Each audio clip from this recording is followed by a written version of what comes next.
If everybody's ready, I'm going to go ahead and get started. I don't know if everybody's here yet, but it is a little after 6, so I guess we should get moving. So I want to thank everybody for coming to the talk. I am Christina Johnston. I'm a neurologist that works at Lakeshore Health Partners. I've been in town practicing for the past year, so I've sort of met quite a few patients with MS in my first year practice, and I was asked to do a talk to the community about a common problem that I've seen so far, and MS was like the first thing that popped into my head. I thought there would probably be some questions and things that there's been some new medications that have come out over the past few years, so I thought it would be a reasonable thing to review, just kind of do an overview of what is MS, what are the symptoms of MS, how do we diagnose MS, and then some of the newer therapies that have come out over the past few years. I wanted to kind of touch base on those, and then there'll be plenty of time for questions at the end. I didn't get really specific about a lot of things because I knew there was going to be probably a lot of questions, so we'll have plenty of time for that at the end, okay? Also, I want to apologize ahead of time. I have a cough drop in my mouth because I'm getting over bronchitis, so I apologize in advance. Okay, so I have nothing to disclose. I'm independently employed. I don't work for anybody else except for LHP, so just wanted to get that out of the way ahead of time. So what is MS? What happens with MS? MS is a chronic disease that affects the central nervous system. That means that the brain, the spinal cord, and also the optic nerves, which are the nerves that project to the eye and allow us to see, can be involved in this process. Everyone has an immune system that normally fights off diseases such as bacteria, viruses, any sort of infection. And we think that the reason MS occurs is because there's a sort of case of mistaken identity, that the immune system mistakes the central nervous system as a foreign object or a foreign being, and it unfortunately attacks it and creates a problem. So statistically speaking, everybody likes to talk about statistics a little bit to get a general idea of how big of a problem this is in terms of our country. It affects approximately, the statistics vary a little bit, but around 350 to 500,000. So people in just the United States alone. Worldwide, there's over 2.5 million individuals. And they estimate that in the United States alone, approximately 200 people per week are diagnosed with this disease. So it is rather common, more so than a lot of neurologic diseases, and it's probably affected a lot of, I'm sure a lot of people here in this room are affected, but even in the general community, most of us can say that we know someone or know of someone that has, or a family member who's affected by MS, or a friend or something. It's very commonly seen. It typically affects males less than females. We don't really understand why that is, but the ratio is about 2 to 3 females to 1 male. But that's kind of what we see. Typically, Caucasians are affected more predominantly than African Americans, although Caucasians, African Americans, and Hispanics are the most commonly affected. We don't always see it as much in Asians, although it can occur. And there's a few other ethnicities that it's just not as common in. Children can be affected by this disease, although it's very rare. In my training, I did see a few children that were affected, but mostly it occurs in our younger years. It kind of, the saying is that it affects a person when they're in the prime of their life, their 20s, their 30s, their 40s, their 50s, when they're really, doing great, they're living their life, they're having children, they're getting married, and this happens. So it tends to occur kind of in the northern areas of the world, the United States predominantly, and in the United States it's even more in the upper portions of the country. As you get more south, it doesn't seem to be as prevalent, and that's the case across the world. So Europe, Japan, some of those areas are more often affected. Northern European countries specifically tend to have a higher predominance of MS as well. We're not really sure what that is. There's some theories about that, that vitamin D or sunlight exposure could be playing a role in why that occurs more commonly than nearer to the equator, because it's very infrequently seen in the countries that are closer to the equator. The lifespan of a person with MS is generally about, on average, only a few years shorter than the normal lifespan of a typical American. So people who are diagnosed with MS still live a full life, only they have to sort of deal with the symptoms and the chronicity of this disease. So we still haven't identified exactly what the cause of the disease is, but there's a lot of research. So I just put this slide in because this is, I found this online, and it's a picture of many famous faces who have been affected by MS. I think this Terry Garr, Annette Funicello, who just passed away. She was 70 years old, so she lived a long time with MS. Richard Pryor, Ann Romney was in the news with the last election and kind of brought a lot of attention toward MS and raised a lot of questions about it. Meredith Vieira's husband, I think Richard Cohen is his name, he's a famous individual who's been in the news a lot about, with attention toward MS. And Jack Osborne was diagnosed a few years ago, so he's been in a few newspapers and magazines over the past year or so that I've seen. So, but it does affect anybody. So getting into a little bit more detail about specifically what is it. So everyone's brain and spinal cord consist of nerves, and the nerves are lined by a protective barrier called the myelin sheath. So the analogy that we use is that it's like an electrical cord with a protective, insulation around the cord, and that's the case with the nerve. So what happens is that the normal nervous system connects the brain to the spinal cord, to the nerves in the extremities, which connects with the muscle and allows us to do things like move, walk, feel our sensation, visualize the world. So when the immune system attacks the myelin, or the covering of the nerve, it creates a disruption in the signal transmission. And so the signals can't get from the brain to the leg or to whatever is affected, and it creates a problem. So it usually happens when the inflammation occurs after the attack of the immune system on the myelin. So what happens with that is an attack, a clinical attack, a relapse, a flare, whatever term you choose to use or your neurologist chooses to use, but that's what it is. So it's a sudden onset of neurologic symptoms, meaning weakness, numbness, anything like that, that comes on and doesn't go away for at least 24 hours. For some people it lasts for 3-4 days. For some people it lasts several weeks. And some people it can persist longer. So typically though, that's not the case. Typically it's a short term, a few days, a few weeks, and then it gradually starts to improve, which is why sort of people can have symptoms and then they get better and they ignore it and they don't even know that they have symptoms of MS. Oftentimes it happens to a 24-year-old, 25-year-old, a young person. They get better and they don't think anything of it until something happens later. So that's the classic pattern that we hear of relapsing, remitting. So a relapse followed by a remission, meaning healing and going on with normal activity.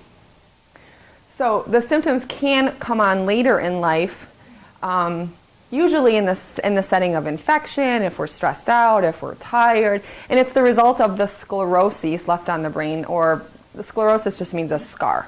So after the brain is attacked or there's a damage to the nerve, there's a scar that forms as it heals, but that scar doesn't have the same capacity that it had prior to its damage. So it can leave residual symptoms going forward. Over the course of one's lifetime, you can see a decline in physical activity, you can see a decline in cognitive ability. So there are some chronic components to this disease, which is what leads to the disability component. And managing these chronic symptoms is, that's my job. That's what the neurologist sort of manages and deals with on a routine basis. So I put an illustration in here, and I actually tried to put it into my slide, but it didn't work, so I'm going to actually just go to the YouTube website. It's not my video, but I found it online, and I thought it was a fantastic illustration of the pathology that I just tried to explain. Multiple sclerosis, MS, is a disease that affects the central nervous system, the CNS, which consists of the brain, spinal cord, and optic nerves. Everything we do, whether it's taking a step, solving a problem, or simply breathing, relies on the proper functioning of the CNS. To understand how MS may impact the CNS, we must explore the disease at the cellular level. In the brain, millions of nerve cells called neurons continually send and receive signals. Each signal is a minute but necessary part of intricate CNS orchestrations that culminate in the actions, sensations, thoughts, and emotions that comprise the human experience. Normally, the path over which a nerve signal travels is protected by a type of insulation called the myelin sheath. This insulation is essential for nerve signals to reach their target. In MS, the myelin sheath is eroded, and the underlying wire-like nerve fiber is also damaged. This leads to a breakdown in the ability of the nerve cells to transmit signals. It is believed that the loss of myelin is the result of mistaken attacks by immune cells. Immune cells protect the body against foreign substances, such as bacteria and viruses. But in MS, something goes awry.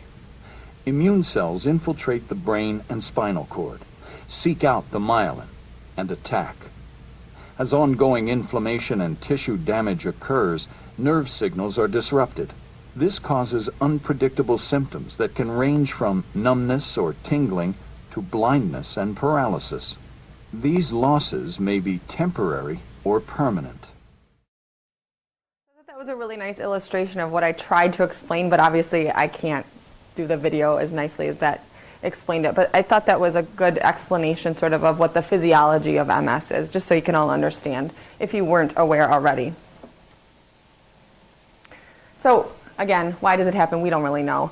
There's a lot of theories out there, and there's been a lot of investigations about what specifically causes it, because for like I said, it affects us in our younger age, so there's a theory that it's got to be viral. I mean, we're all exposed to varying viruses throughout our lifetime. The one that's most commonly thrown out there is the Epstein-Barr virus, which many of us were exposed to in childhood. Some of us were affected and got mono from it. Some of us had no symptoms of it, and they think it could be contributing or have some role in making the immune system go awry and create this disorder. As I stated earlier, vitamin D has recently become a sort of big focus of MS, and especially in preventing relapses, because we think that low vitamin D levels, low sunlight exposure, kind of that northern latitude thing that I talked about before, that has some implication in the relapse and the incidence of worsening disease. So there's a lot of research going on in that, and a lot of physicians now are starting to monitor vitamin D levels, and if they're low, which most people in Michigan have a low vitamin D level, we're starting to replace it and kind of get those levels up a little bit into a more therapeutic range, because we think it would help. So genetics is also something that they're looking into. It can run in families. There's definitely a large number of families that do have MS that runs in the family, but they haven't identified a specific genetic linkage. I mean, I have a number of patients in my practice, in my training. I saw a lot of people that their parent was diagnosed, or they had a sibling who had been diagnosed with MS. So it seems like it has some sort of genetic linkage, but we just haven't really identified it yet.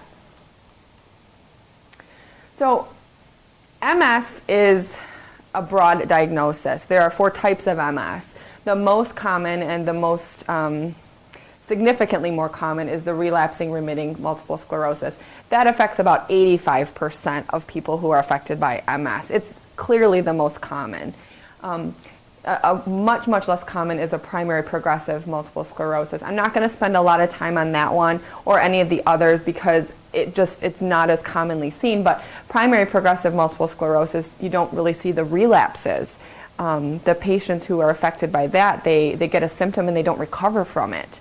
So they're anytime that they have a new attack on their system, they just continually decline, but they don't have like an outward attack and then recovery.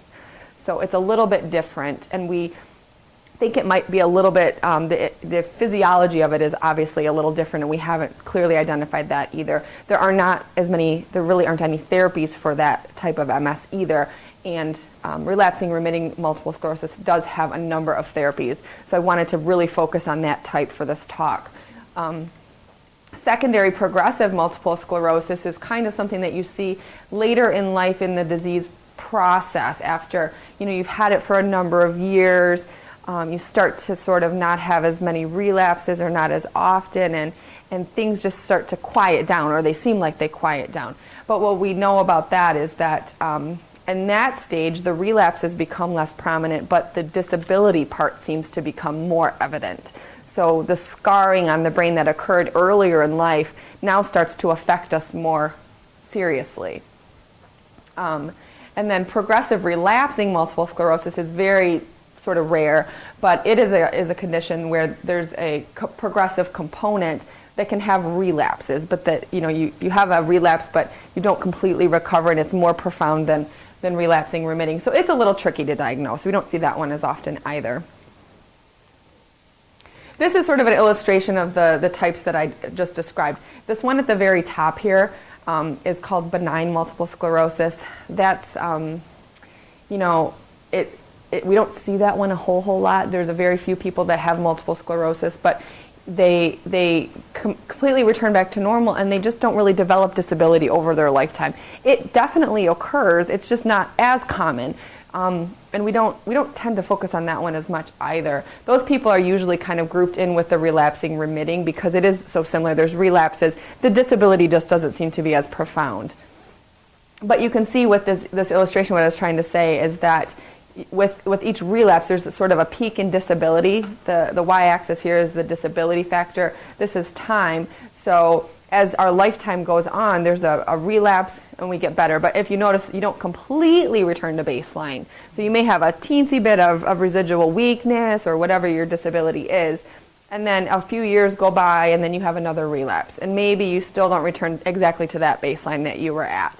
And as it goes on, it's just a little bit gradual progression of the disability component. With primary progressive, as I said, there's just really no relapses. There's just a continual steady increase in the amount of disability over time, but you just don't see those peaks in sudden onset of symptoms. The secondary progressive form here is very similar, but as I said, there's just a much more, much less recovery to the baseline there, and it just, as you get later in life too, even the relapses become less prominent. So, and then this is the progressive relapsing. So symptoms, everybody wants to know, what are the symptoms? I see so many people in my office who come and say, I think I have MS. I've been reading on the internet, I think I have MS. Please tell me I don't have MS. I can't tell you how many times I see that. And then there are the people that come and they possibly do have MS. So how does a neurologist know? Obviously this is a great illustration because it shows that it affects every part of the body essentially.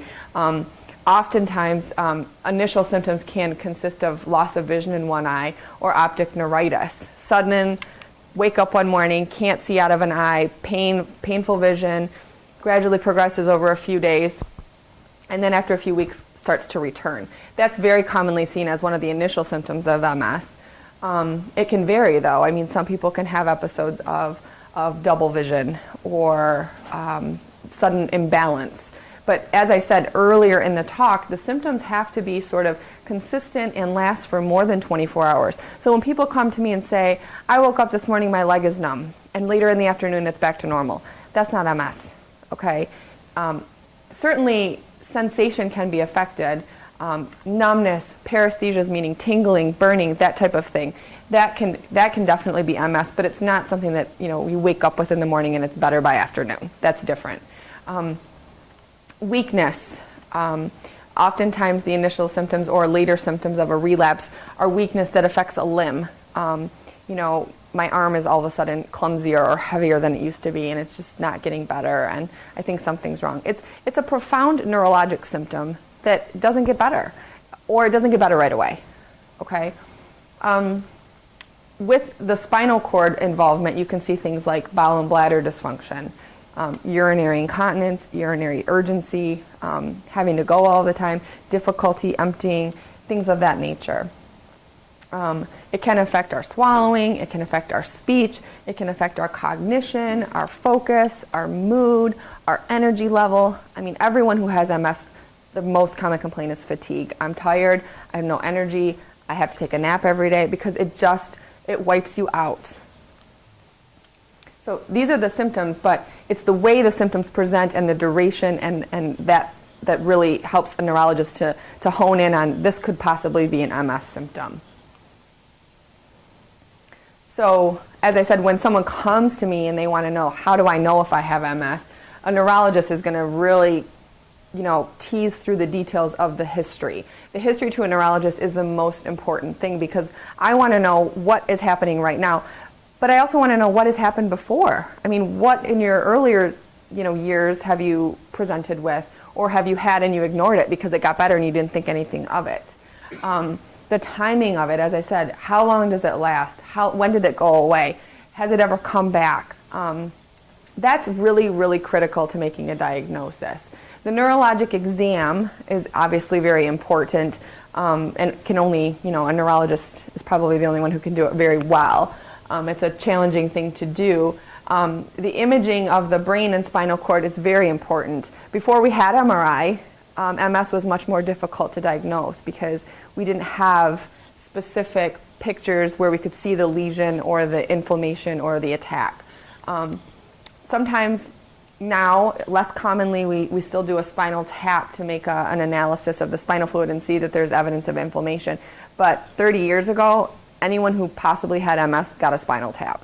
Nowadays, that's not necessarily the case. MRI has significantly brought us much more advanced, and we don't always have to do that now. Evoked potentials, which are the visual testing to see if anyone's had optic neuritis. I mean, we used to have to do those things to really solidify a diagnosis. And sometimes we didn't know. Sometimes we had to wait. Now, we sometimes may have to wait a little bit to see if there is another relapse or see if there are new symptoms that develop. But most of the time, or very, very often, we can figure it out rather quickly because our technology has advanced so much. But again, I do see people sometimes where I say, this is a clinically isolated syndrome. You have a high likelihood of developing MS based on your symptoms, based on your imaging, but it's not MS yet because there's very strict criteria that a neurologist uses. And I'm not going to get into all that because it's really boring. And so this is a typical MRI of a patient who's been affected by MS. So I have two views here.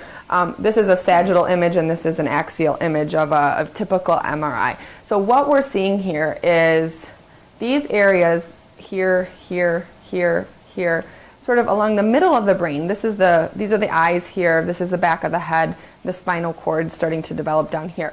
So as a neurologist, we look kind of along the center of the brain where MS likes to hang out. It tends to affect the portions near to the ventricle, which is this portion here, and these are the ventricles here and here as well. And in both images, you see these areas of inflammation, these bright spots on the brain, and they really like to hang out near the ventricles. We don't know why, but that's the sort of classic picture of what an MS brain looks like. These areas where the inflammation is located is probably when a relapse occurred. So we like to monitor MRIs going down the road after a diagnosis is made to monitor the progression of the disease, to monitor if the medication that you're on is working. It really provides a lot of information. This is a picture of a spinal cord that has a lesion on it. So kind of just a general illustration of what we're looking for when a neurologist orders an MRI. That's why we want to get it. So what do we do for treatment? There's no cure, but we have significantly advanced in therapies over the last 20 years. There's, at this time, still enormous amount of research in MS. As I said, in the last 3 years, there's been 3 new therapies that have come out, which I'll talk about in a few minutes. There's a lot of drug trials going on right now. There's clinical trials. There's, in the lab trials going on, and we're moving very much toward better therapies and therapies that are working much stronger at reducing relapses and minimizing disability, which is really important. So obviously, though, it's still a balancing act because we have to maintain our immune system and find a therapy that allows our immune system to be suppressed enough so that it's not going to continue to attack itself. So it is rather challenging, and that's why it's taken so long to get to where we are now, where we have therapies available that work with minimal side effect and that you can be on for a long period of time. So the treatments that we do have available, obviously the acute relapses when something happens, the mainstay is steroids. It still is. It was 50 years ago. When you have an acute relapse, if anyone has ever had a relapse, steroids are kind of the mainstay. It expedites the healing process. It doesn't cure anything, but we want to get you back to your baseline as quickly as possible and get you back on your feet. The disease-modifying therapies are the ones that I'm going to spend most of my time talking about. And the symptomatic therapies, I'll touch on a little bit, but that's really individual. So, based on what your symptoms are, there's multiple treatment options, but it's sort of very individualized. So, in 1993 was the first disease-modifying therapy that came out. It was beta-seron. It was an enormous breakthrough for MS patients because all of a sudden there was something to be on to reduce the relapse rate and to reduce the potential of progressing with disability. Since that time, so in 20 years, we've come up with 8 FDA-approved disease-modifying therapies. And actually, I think there's actually 9, but one of them I didn't include because I don't see people using it much anymore because it has a lot of bad side effects. So we're kind of moving away from that one since we've gotten some newer ones. All of the disease-modifying therapies that are on the market have been shown to reduce relapses. Most of them have been shown to at least reduce the progression of disability, and many of them have also been shown to reduce the new lesions seen on the MRIs that we periodically check. So actually all of the therapies are generally safe and well tolerated. When I say generally, there are a few significant complications with several of the therapies that we very closely monitor and we look out for, and we're very on top of those potential risks. So we'll talk about that. On average, the injectable disease-modifying therapies have been shown to reduce relapses by 30%. The injectable have been around the longest.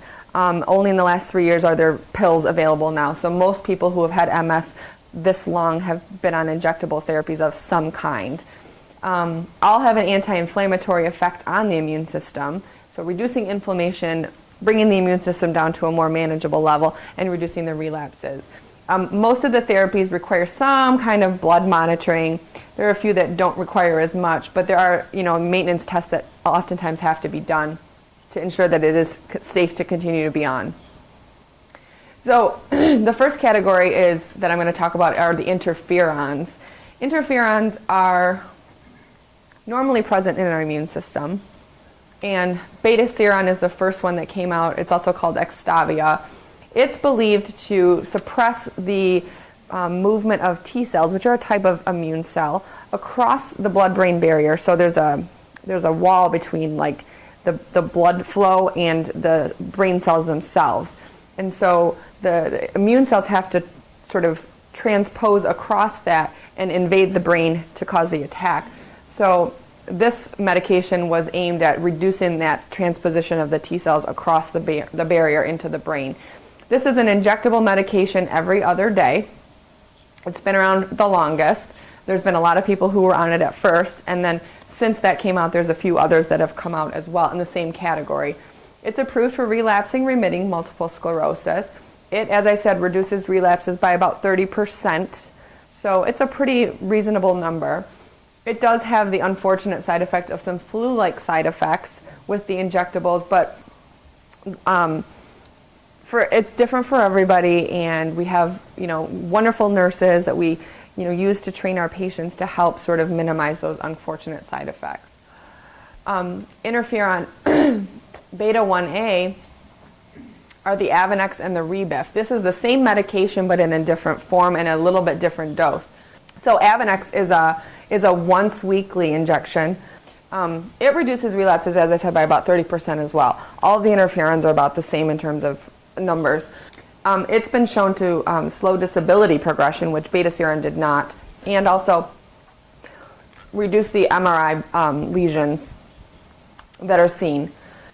So Avonex is once a week. Rebif is 3 times per week under the skin.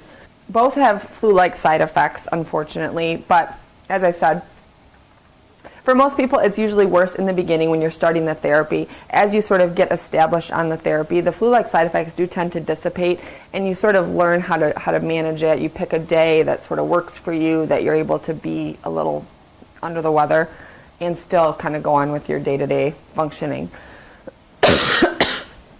With both of these medications, blood monitoring is required. We have to monitor the liver. We monitor the white count to make sure that you still have a good immune system and that the platelets and all those things haven't dropped. So we do periodic blood monitoring with both of these medications. The other injectable medication is glutamate acetate or Copaxone. Copaxone is a different category of medication that's not an interferon. It's actually a combination of amino acids that are believed to be found in the myelin, or they resemble the myelin, and it's supposed to suppress the T cells and reduce inflammation. It's approved for relapsing remitting multiple sclerosis as well. It does also have a 30% reduction in relapse rate. It has not been shown to decrease disability, but it is widely prescribed. It's every day under the skin.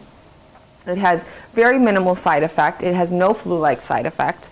It is tolerated by most people who do the injections.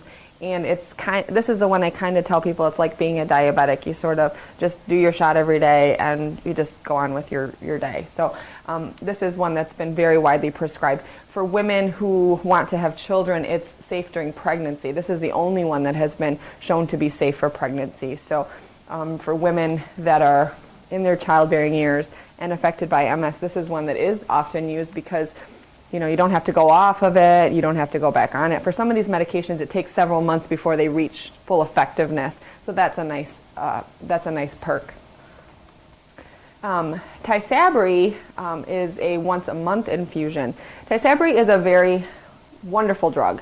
When it came on the market, it was like the breakthrough. It was, I believe, 2007. I'd have to look that up specifically, but it may have been 2007 when it came onto the market, and it was pulled from the market a year later because of an infection of the brain that was found to occur called PML. PML is a viral infection that is irreversible, and it can result in death. It can result in very significant disability, and it is not taken lightly by any neurologist. It is a wonderful drug, though, in the sense that it's once a month. You go for your infusion, you go home, and that's it for the month. And you feel great, and there's no side effect, and it's a fantastic option, but it has very specific protocol that has to be very closely adhered to. Only approved neurologists and approved centers can administer this medication. You have to have very strict criteria with every infusion. You have to have a patient who's incredibly willing to adhere to the rules, and it is very closely monitored, but it has a reduction in relapses by about 67%, so far surpasses all the other ones. It slows disability progression and reduces the MRI lesion, and it's a great drug.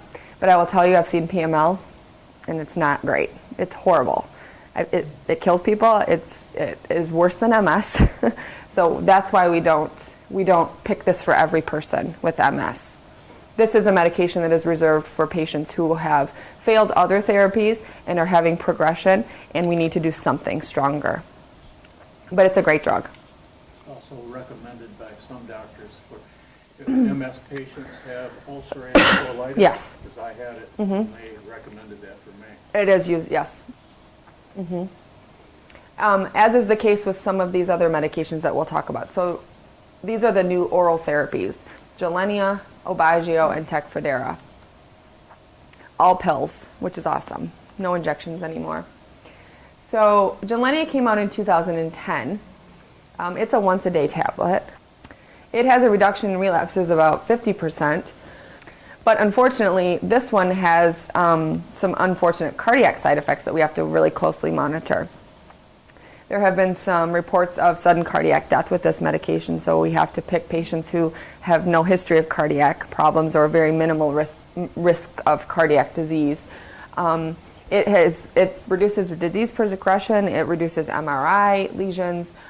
It's believed to keep the lymphocytes inside the lymph nodes and prevent them from exiting to go to the brain. So that's how we think it works. This one can also affect our vision and cause a macular degeneration, so that's something that has to be screened while on this medication. There's a little bit of blood monitoring. You have to screen for zoster or the shingles virus. But it's a good medicine too. It's been out for almost 3 years now, and there's a number of people on it and they're doing great. So that was the first one. Last fall, Aubagio was approved. Aubagio is called teriflunomide. Teriflunomide is an agent that has been around, or not teriflunomide, leflunomide, which is another derivative of teriflunomide or similar, has been around for much longer. So we do have some information about this similar product, and it was approved as a once-a-day tablet. It is believed to have anti-inflammatory properties that reduce the lymphocytes in the central nervous system. The specifics of it are a little sticky to me. I don't completely understand it exactly, but it's been around and it's starting to be prescribed more commonly. It has a statistic similar with the injectables, about 30%.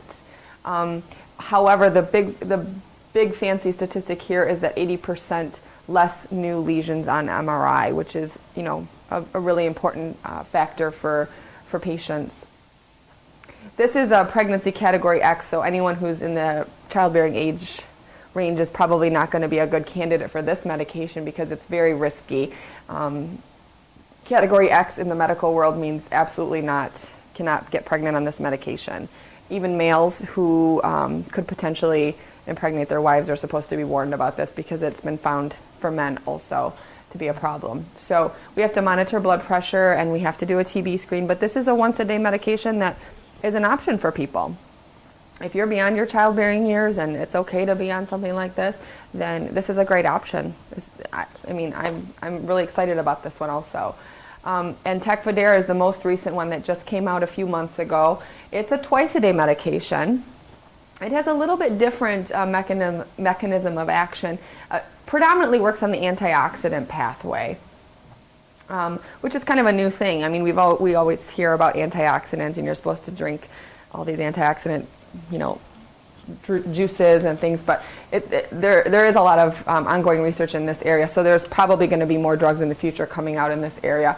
This has a reduction in relapses by about 53%. Disability is also decreased by 38%. The side effect profile is pretty good. I mean, it does cause some flushing for people. The face, feel a little hot for about an hour or so after your dose. Tends to get better after about an hour, from what I'm told, and tends to minimize over the course of the first few weeks. By the end of the first month, I'm told it's much better. It can cause some upset stomach, some gastrointestinal discomfort, but it sounds like a great drug also. Very little side effect. Starting to see, I have a couple people on it now. I haven't heard a lot of bad feedback, so I've talked to some colleagues who think it's great. I worked in a center that this was a medication in the research trial. So great data on this one. This medication was available in Europe for psoriasis, so it's been on the market for a long time, and they have a lot of good data that it's safe and effective also. So this is a great option for people. So with all these new meds, how does the neurologist choose, or how does the patient, how do they know if they're a candidate for these new medications? Well, that's complicated a little bit. For patients that have been stable on their injectable medications, it's really hard to take them off of it right away, knowing that they're doing so well. For patients who have horrible side effects, they've been hating their Avonex, or they've been hating their Rebif, or whatever the case may be, they hate their Copaxone, and they just have had horrible tolerability issues for years, and now these pills are available. That's a reasonable option, but it's very individualized with each case scenario. It's a different thought process into why would we switch. For some people, they do fine on their injectable medications, but they're just getting worse, and they need something different. And these are available, and they have a different mechanism of action, so it's a different way of fighting off the immune system. So that's a reason to pick it. For some people, they have no symptoms, but their MRIs are looking worse. And something needs to be done so that disease progression or disability doesn't occur in 10 years. So, I mean, there are a lot of thoughts that go into a neurologist's mind when we meet with you every visit to talk about your therapy. It's not an easy choice. It's a big decision to switch therapies, and there's risk with switching therapy, and there's side effects with switching therapy. So it is very individualized, and anyone who has MS, they know all about the risks of medication, and it's a case-by-case decision. So what applies for one person doesn't necessarily apply for the next person.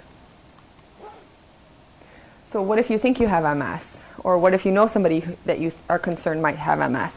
They need to see somebody about it. They need to get evaluated by a neurologist, somebody who is familiar with MS, who can really look into it.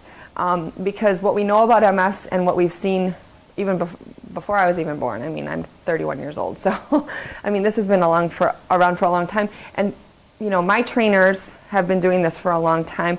They saw people when there was nothing to do. And every year, things got worse. But now with therapy, things slow down, and people are living longer with less disability, with more functionality. No one needs to know they have MS because they can, you know, have less and less symptoms as their lifetime goes on. And if you don't get treatment as soon as possible or as early as you can, then the risk of relapses increases, and with that is disability. So the earlier you're suspecting symptoms, the earlier you should see somebody and figure it out. For people who have been diagnosed with MS and have been living with this for years, it's a whole different, you know, it's a different ballgame. The symptomatic therapies are, as I said earlier, very individualized. There's plenty of medications out there to treat the fatigue, to treat the spasticity, to treat the depression, to treat the bladder problems, to, you know, I mean, there's lots of things that we have, and it's obviously, if one thing doesn't work, we try something else, and if, you know, something does work, we stick with it. But it depends on the symptom, and it depends on the person. But, you know, that's a conversation you need to have with your neurologist. So when a patient with MS comes to my office and I see them and I say, how are you doing? I mean, that's the time to say, oh, my bladder's bothering me, or I'm not sleeping well, or I'm down in the dumps. I mean, because that's the conversation that you should have with your neurologist is, how are you doing? I mean, when I walk in the room and I say, how are you? That's the time. I'm great, but this is bothering me. I mean, that's what the neurologist needs to know. That's how we decide how to treat your symptoms and what to change and what to do differently.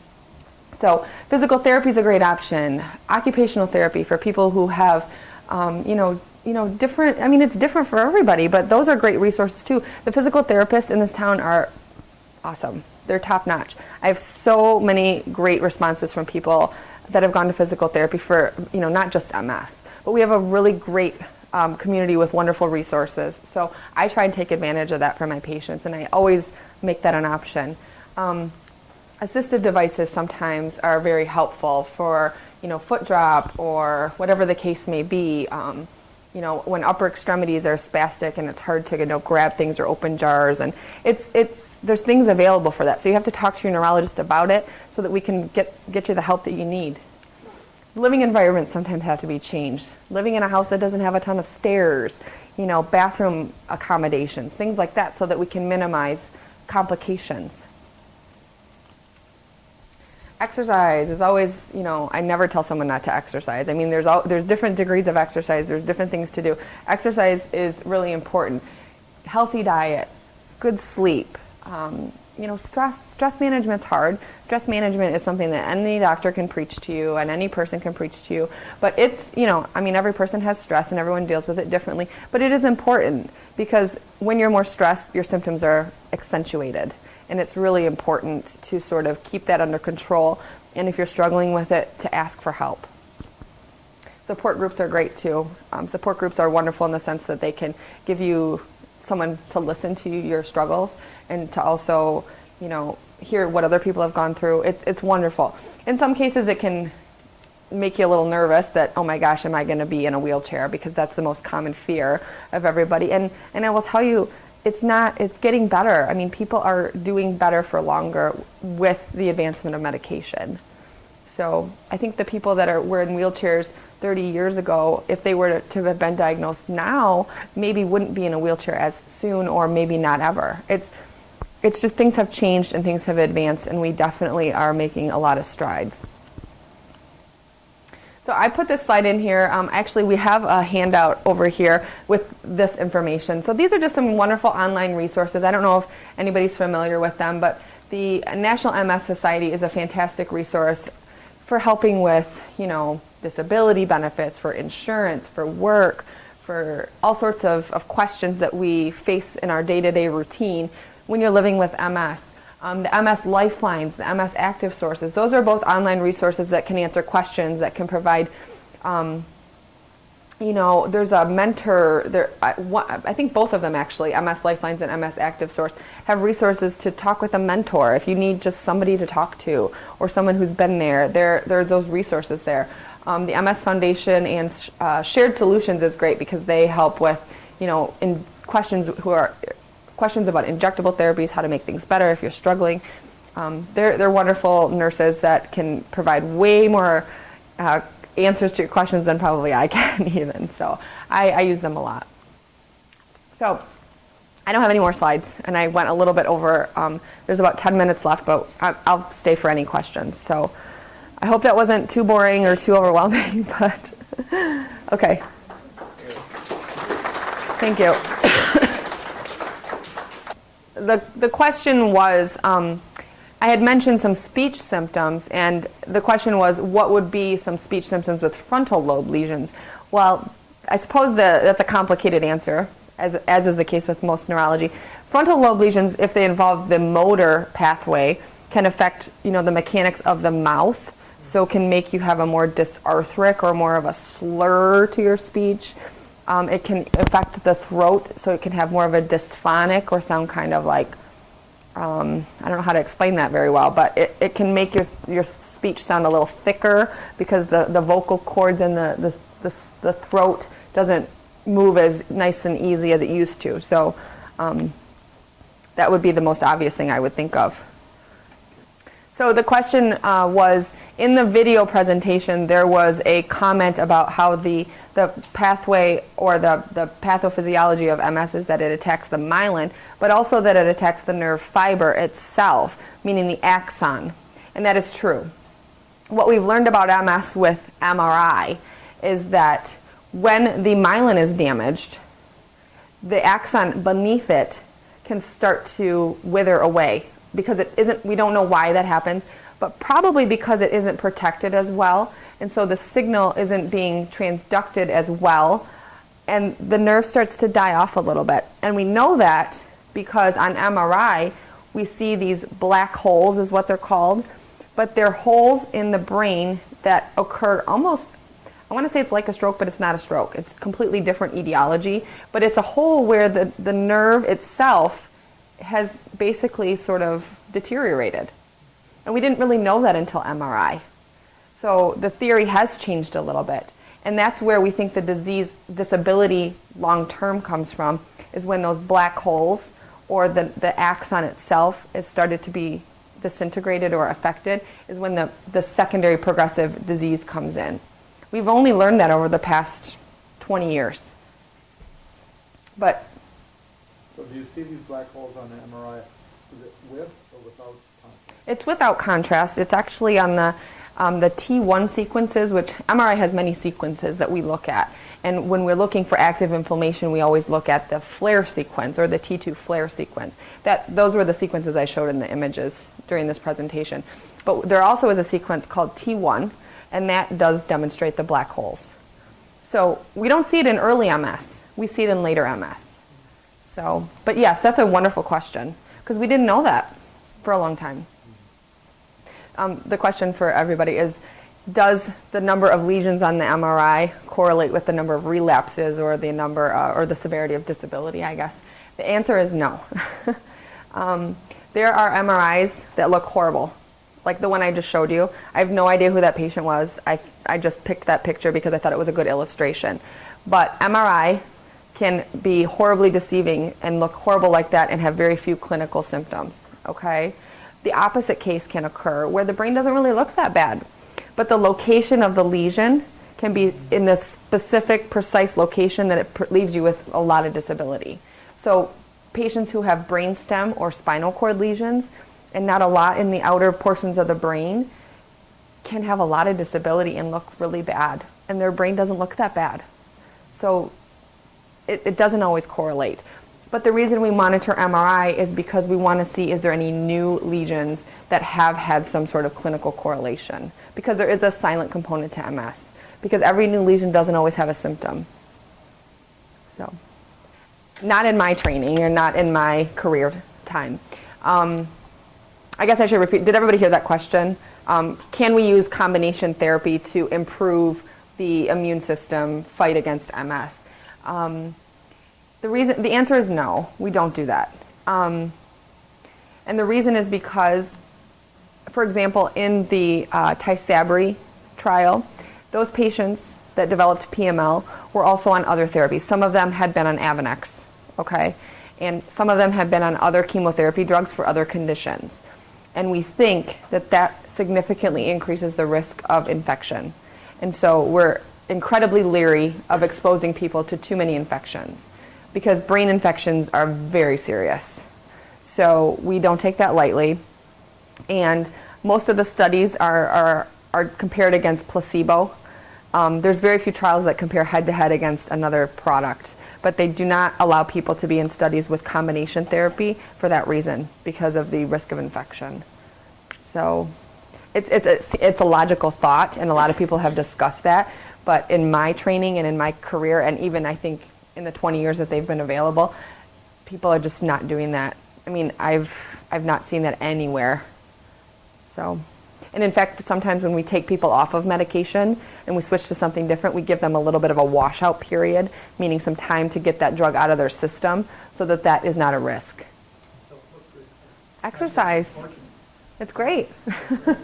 It's mentally therapeutic. It helps you sleep better, you feel better, and we think it keeps you ambulatory for longer. So thank you. That's great. Can you still have MS if you don't have lesions on your brain? Probably not. Okay, that's there is a condition called neuromyelitis optica, which is a variant of MS. It's not MS, but it is usually consists of spinal cord lesions with no lesions on the brain, and optic nerve. So it's nerves of the eyes and spinal cord and nothing in the brain, which it's very similar to MS. But if you have MS, you have something on your brain. So, in my opinion, is the sun better than vitamin D? I don't know the answer to that. I think it might be. I mean, look at the people that live close to the equator. They don't have this problem. So you kind of wonder, right? But we don't have that ability. We have, how many months of cloudiness and no sunlight, and it makes us all depressed and cranky. But I mean, it does make you wonder. But that's all we have is the vitamin D3 for oral supplement in this area of the country. So how often? That's a hard question. How often is it in the arms versus the legs, or probably vice versa, the legs versus the arms, or both? I don't know that I've ever paid attention to that, truthfully. I think we notice when it's in the legs more often because it affects our walking. It affects our ambulation. But the arms are not taken lightly either. I mean, writing, driving, everything we do. I mean, I don't really have an answer to that, because I've never really paid attention to which is more prominent. For a lot of people, it affects one side of the body. So it's the arm and the leg on one side. So it's both. But is it just one arm or just one leg? I don't know which one's more common. MS is a complicated disease because everybody's different. Not one single person with MS looks like the next person. It's very variable. So, which is a challenge. Does it have some? He wants to know, because the location of the lesions on MRI are so close to the ventricles in the center of the brain, does that mean that there's something having to do with what we ingest into our bodies, and that it's crossing the blood-brain barrier somehow and affecting the brain in the center portions from something we ate? I don't know. I've never heard that theory. They're expensive. Have a disability. Mm-hmm. But insurances a lot of times are, people use their insurances to pay for those expensive things. So that's why they charge so much, because insurance companies will pay the big bucks. And if you don't have insurance, or if your insurance won't pay, then you still got to pay the big bucks. So truthfully, I don't have a lot of knowledge about where the cheapest devices are located. I know there's just, I refer people to medical device stores because they have the most options, but I don't know that you're right, they're not cheap. It's so true. In my practice, I don't want anyone, I don't let anybody not be on drug because they don't have insurance. There are so many resources. Most of these drug companies will make sure you get the drug. And most of them have assistance programs so that you can get it for free for a year or two, or you have a $10 copay, or most of these drug companies bend over backwards to get you on their therapies. I mean, my partner trained in inner city Chicago, and he saw people who had no money, no place to live, and were getting drugged. So these drug companies will make sure that you can get therapy if you have a diagnosis. So somebody who tells me because they don't have insurance, they're not going to take their medication, I can't, that's not enough for me. I mean, I really do work very hard to get people on therapy because I really strongly believe that, I don't want you to be disabled. So I want to make any opportunity to keep you functional and keep you living as long as possible. I think that's changing a lot now. I think one of the companies I know for sure absolutely will pay for your drug if you can't afford it.